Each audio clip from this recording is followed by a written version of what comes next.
কথা কি বিশ্বাস করবে? আমি তো ঢাকা করাই বোকার মতো কাজ করে এসেছি। আমার আমার তো নিজেরই মনে হয়েছিল যে এই আদিত্য লোকটা খারাপ না।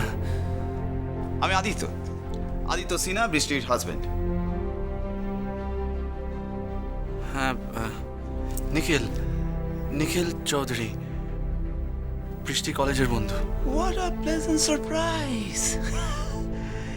নিখিল, আপনি নিখিল? আরে আপনার কথা তো অনেক শুনেছি, অনেক। ও হ্যাঁ, আসলে অনেকদিন বাদে যোগাযোগ হয়েছে। ফ্যান্টাস্টিক! তাহলে আপনাদের বন্ধুত্বের আমার একটু ছোট ড্রিঙ্ক হয়ে যাক।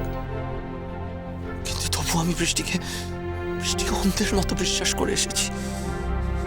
তুই তোর হাজবেন্ডের নামে এসব বাজে কথা বলে বেড়াস না। ভদ্রলোক কত ভালো মানুষ, তোরা তো ভালোবাসেন বৃষ্টি। তোর মনে হচ্ছে আমি মিথ্যে কথা বলছি? ও ওকে ওকে, আদিত্য যদি তোর এত আপন মনে হয়, ওকে যদি তুই এত বিশ্বাস করিস, কিন্তু বৃষ্টি, আমার ওনার সাথে কথা বলে একবারও মনে কিছু জানা সত্ত্বেও তুই এই কথা বলছিস? সেদিন রাত্রে আমার বারবার মনে হয়েছে যে এই এত বড় একটা বিপদের কথাটা আমার পুলিশকে জানানো উচিত। অথচ বৃষ্টির কথা মতো আমি চুপ করে থেকেছি। কিন্তু তোকে ওখান থেকে বের করে আনতে গেলে তো পুলিশকে জানানো জরুরি, তুই বুঝতে পারছিস না? আচ্ছা ঠিক আছে, কিন্তু দেখ বৃষ্টি, বোঝার চেষ্টা কর, ওরা তোকে ভালো করে প্রোটেক্ট করে বের করে আনতে পারবে। তুই যদি আসতে না পারিস তাহলে তুই আসিস না। তুই যদি আমার কথা একটু ভাবিস নিকে, আমার প্রাণের যদি তোর কাছে একটু মূল্য থাকে, তাহলে তুই প্লিজ পুলিশকে নিয়ে আসিস না। তুই এখানে এসে আমাকে বাঁচিয়ে নিয়ে যা, আমি তোর সাথে যাব পুলিশের কাছে। বৃষ্টি আমাকে ফাঁসিয়েছে, কেন ও জানে যে ওই আমাকে ফাঁসাতে পারবে। আমি তো নিজেকে বাঁচানোর জন্য কিচ্ছু করতে পারছি না। আর কে আমাকে বাঁচাবে এখান থেকে? কে বাঁচাবে আমাকে? আমি এই ঘটনা যতটুকু জানি, বাকি তো আর কেউ কিচ্ছু জানে না। কিচ্ছু না। সত্যিটা তো শুধু বৃষ্টি জানে। একমাত্র বৃষ্টি জানে।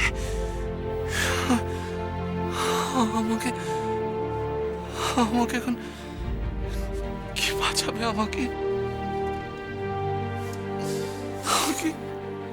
কে বাঁচাবে?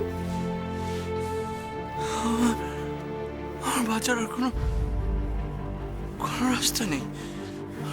সব রাস্তা বন্ধ হয়ে গেছে। সব রাস্তা বন্ধ হয়ে গেছে।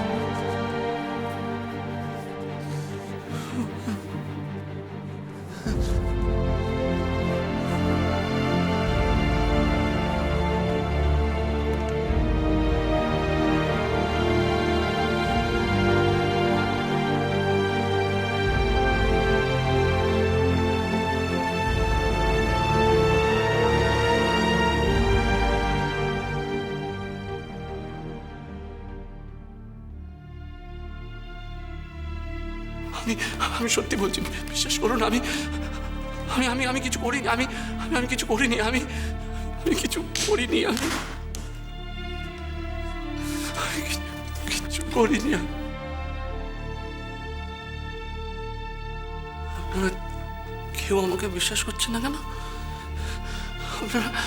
আপনারা কেউ আমাকে বিশ্বাস করছেন না। ও আমাকে ফ্রেম করছে আর আমাকে ফাঁসাচ্ছে। মিলন, আমাকে বিশ্বাস করুন। আমি সত্যি বলছি। আমি সত্যি বলছি, আমি কিচ্ছু করিনি। আমাকে কি করি এখন? কি করি?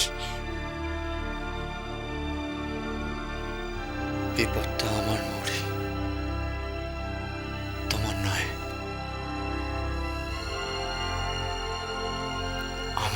সামান্য লোকের সব তুচ্ছ বিপদ আপদ নিয়ে তোমার খামাখা ব্যস্ত হওয়ার কোনো দরকার নেই।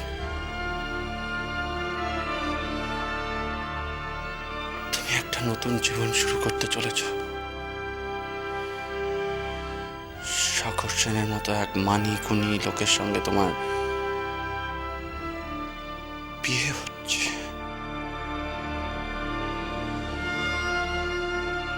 তুমি চলে যাও। তোমার বিপদটা আমার নয়। তুমি কিচ্ছু জানো না, কিচ্ছু না। দিন রাত তোমার যন্ত্রণায় আমি ছটফট করছি,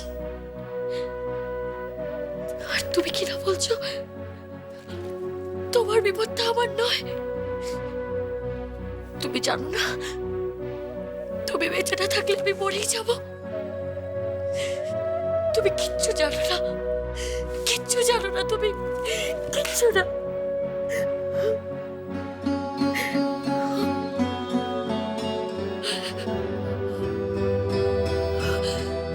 দুর্বল ভালোবাসার কোনো দাম নেই, কোনো দাম নেই এই জগতে দুর্বল ভালোবাসার। নিখিলকে বাঁচাতে হলে তোর মন শক্ত করতে হবে। তোকে তোকে স্থির মাথায় ভাবতে হবে কি করে নিখিলকে বাঁচানো যায়। একটা উপায় আমাকে বার করতেই হবে, বার করতেই হবে, ওকে বাঁচাতেই হবে।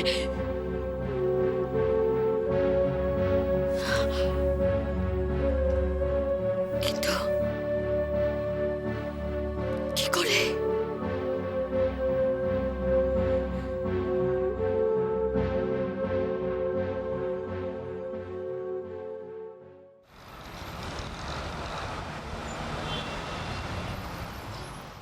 No Medha, it's not working. আমি কি করতে পারি? দেখতে তো পাচ্ছ কিছু করার নেই, হাত পা বাঁধা। তুমি একটা কাজ করো তো, এই নোটসগুলো সব আছে তো, এর উপর বেস করে একটা অ্যাপিলেট ব্রিফ ড্রাফট করে ফেলো চটপট। তার মানে সত্যিই আমরা আপিল, মানে আপনি সত্যিই আপিল করছেন? তার মানে আমি ট্রায়ালে জিতবো না? কোনো এভিডেন্সই তো রিফিউট করতে পারছি না, কি করব? এই কেস হেরে যাওয়া ছাড়া আর কোনো উপায় নেই। তাছাড়া এমনিতেই একটু আগে থেকে ভেবে নিয়ে পদক্ষেপ আগে থেকে নিয়ে রাখা ভালো সবসময়।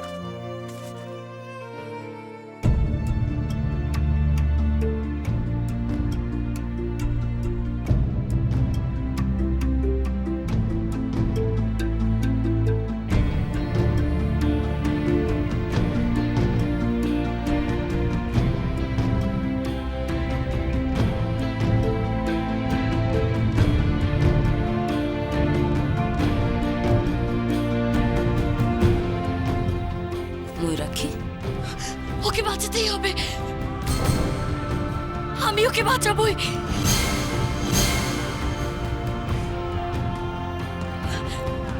ওকে বাঁচাবই।